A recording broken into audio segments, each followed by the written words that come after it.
Você sabe o que significa pedagogo? Você sabia que esta palavra está na Bíblia? Gostaria de saber o seu significado? Então não saia daí.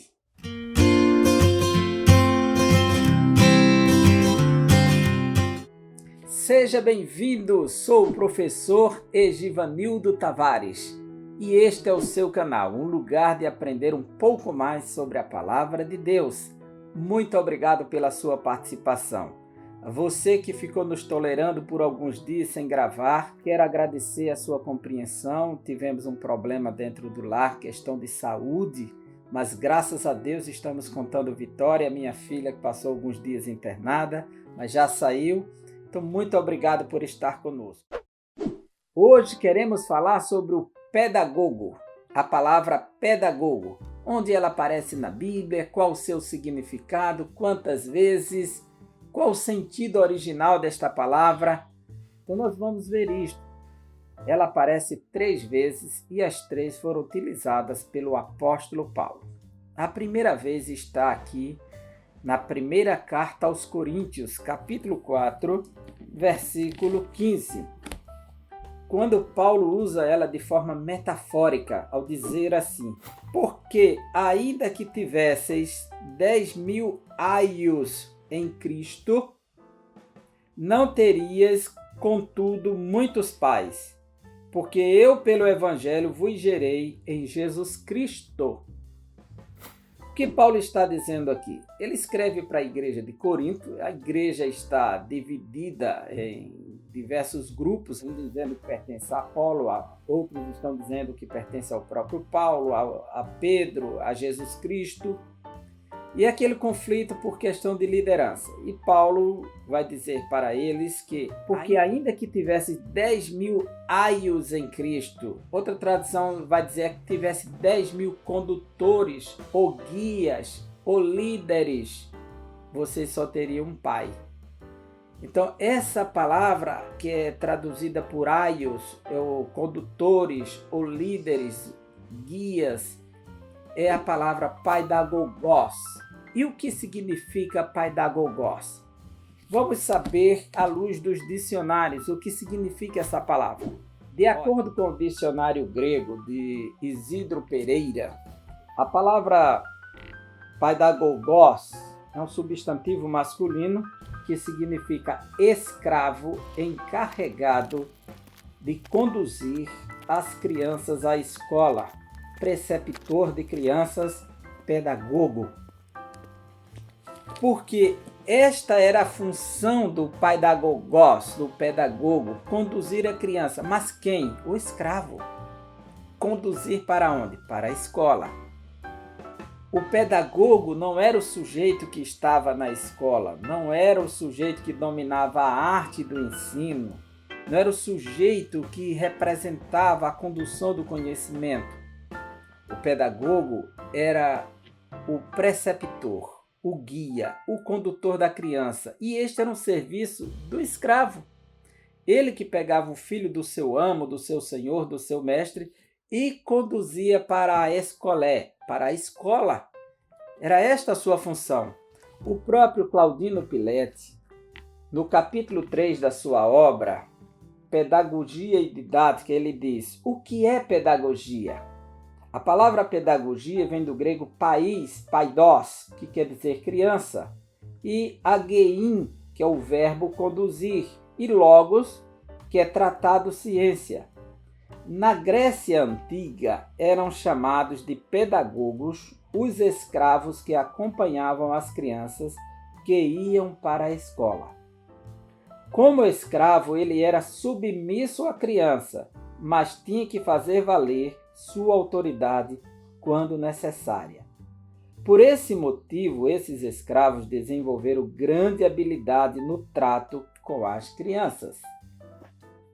Olha só, se você atentar ao significado de pedagogo no sentido original, arcaico, primário, para o sentido de hoje, parece que existe uma distância. Mas ali eram os primeiros passos do pedagogo: acompanhar a criança, conduzir até a fonte do saber. E talvez esse processo de condução que foi gerando a formação do que é hoje o próprio pedagogo. O pedagogo é o especialista em assuntos educacionais e pedagogia, o conjunto de conhecimentos sistemáticos relativos ao fenômeno educativo. Este é o conceito que o Dr. Claudino Piletti apresenta, mas, de acordo com o dicionário de W.C. Taylor, dicionário do Novo Testamento grego, ele define paidagogos como aio, tutor, escravo liberto que conduzia um menino à escola, ida e volta, e às vezes superintendia seu procedimento, mesmo na escola, e era responsável especialmente pelo seu caráter até sua maioridade, gozando de posição de estima no lar e de domínio sobre o menino durante toda a sua menoridade, para a sua disciplina. Este é um belo conceito dado pelo Dr. W.C. Taylor. De acordo com o Dr. Franco Cambi, na sua obra magistral História da Pedagogia, professor de Florença, na Itália, ele nos mostra também a função do paidagogos, essa função de escravo condutor de crianças. E o paidagogos na Bíblia, o que Paulo está querendo dizer com esta palavra? Paulo usa no sentido metafórico, mas utilizando-se do significado primário, sim, o significado do guia, do condutor, aquele que leva a criança, o escravo responsável. Em que contexto Paulo utiliza ainda a palavra paidagogos? E aqui nós encontramos, a primeira vez está na primeira carta aos Coríntios, capítulo 4, versículo 15, e a segunda e a terceira está no mesmo texto, na carta aos Gálatas, capítulo 3, versículos 24 e 25, quando o apóstolo Paulo nos diz: em outras palavras, a lei foi nosso guardião. Essa palavra guardião aqui é paidagogos. Até a vinda de Cristo. Ela nos protegeu até que por meio da fé pudéssemos ser declarados justos. Agora que veio o caminho da fé, não precisamos mais da lei como guardião. O que Paulo está contando nesse texto aqui, falando, tratando, é sobre a justificação da fé que Abraão recebeu. Abraão foi chamado por fé e recebeu as promessas de Deus que ele deveria seguir pela fé, aquelas promessas.